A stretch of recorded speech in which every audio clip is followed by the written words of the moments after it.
자, 그래서 지난 시간에 저희가 그 프록시 패턴 쓸 때 예시를 좀 드렸었죠.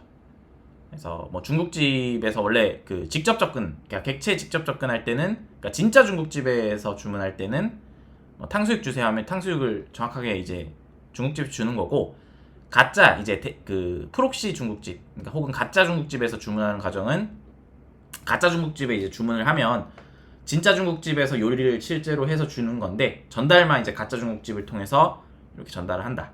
자, 근데 이런 이제 프록시 패턴에서 만약에 이제 가짜 중국집에서 만약에 요리사가 없는데 이렇게 요리를 해주긴 하지만, 만약에 내가 가짜 중국집 손님이 트러플 탕수육이라는 걸 달라고 했을 때 진짜 탕수육만 받아와서 트러플 가루는 가짜 중국집에서 뿌릴 수 있다는 거죠.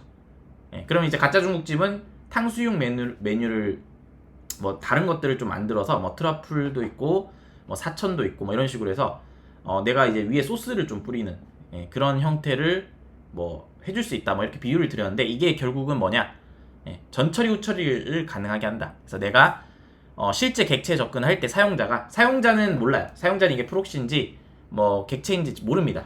개발자 디버깅 해야지 이제 아는 거고, 사용자는 얘에 대해서 모르겠죠. 뭐 실제 객체를 주는지 프록시 객체를 주는지, 그리고 알 필요도 사실 없죠.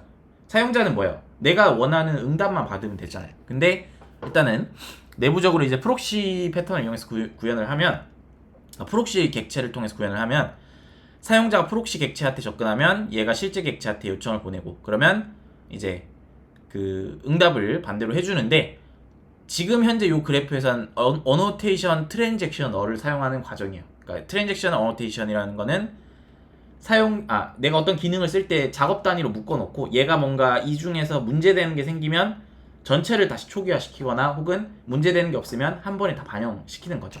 그래서 그런 것들을 하려면 항상 공통적으로 트랜잭션을 열었다가 닫고 이런 작업이 필요한데, 그런 것들을 여러분들이 만약에 기능마다 다 구현을 한다면 되게 코드가 복잡해지고 공통 코드가 많아질 거예요. 근데 그런 것들을 프록시를 통해서 전후 처리, 그러니까 아까 트러플 뭐 가루 뿌리고 뭐 이런 행위들을 할 수 있었던 가짜 그 짜장면 집처럼, 그러니까 중국집처럼, 프록시 패턴에서는 공통단에서 내가 그 트랜잭션 어노테이션에서 트랜잭션이라는 거, 그러니까 그걸 열고, 그리고 끝날 때 트랜잭션을 닫고 반영하고, 혹은 뭐 문제 생기면 롤백 시키고, 이런 것들을 전후 처리 과정을 이제 그 프록시를 통해서 할 수 있다. 그러면 실제 객체에서는 뭐예요? 우리가 원했던 그런 데이터 처리하는 거고, 그 전후 처리는 이제 보이진 않지만 프록시 쪽에서 처리를 해준다는 거죠.